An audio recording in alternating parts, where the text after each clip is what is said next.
They say doing business is not for the weak, and the past couple of weeks, I wanted to admit that maybe I am the weak, and this is not for me because I went through so much for the first month of the year. But let me summarize the gist. I had a product launch that absolutely went to shit. For context, I run a stationery and gifting company called Scribeits. We create products that are thoughtful, functional, and gift-worthy. 90% of our products are bespoke, meaning they are made specifically for each customer. And sometimes this can be very overwhelming and not as easy to scale. So it was a headache at some point. One morning, I'm praying and God puts in my heart some ideas for new products that do not need to be bespoke. So my team and I start working on one of them because that's my orga at the top. Now, this product remains to be ready in the first week of December. In my head, I thought worst case scenario, it will be ready just in time for Christmas so we can sell during the peak season. Ceteris paribus. Well, Ceteris did not paribus.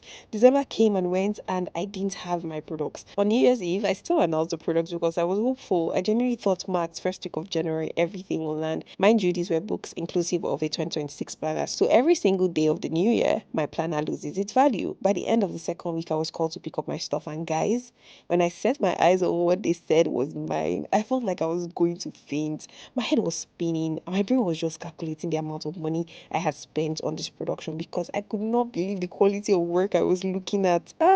People are wicked. Errors everywhere, inferior materials. I just kept on telling this guy, my name is on the line. Do you know why? Not in the I'm bigger than you way, but that I'm a sucker for excellence and integrity. I will not sell this for 15 naira. What do you mean? Almost long story short, they had to run the production again and again, three different times, three different disappointments. At this point, you're probably thinking, oh, didn't you run a sample? Ekwe. The samples were so well done. I'm convinced that these people just allowed themselves to be the weapon fashioned against me.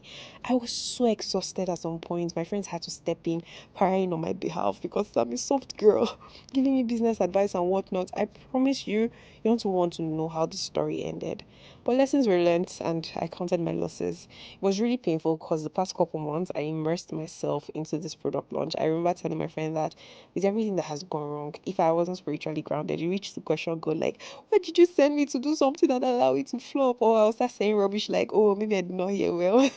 But the devil plays a long game, man. I already know how the enemy works. And apparently, he doesn't know me. Because if he did, he will know that I don't give up. Me, that has a whole nother business I started working on in the midst of this chaos. Or Scrappy that still has more new products lined up for the year. I will still do 2027 planner and it will be better because I have coconut head, the good kind. We still have a few planners available from the ones we were able to salvage. They're currently selling at very affordable prices because of everything that happened. Please help me buy it. If you've ever wanted to support my business, now is actually a good time.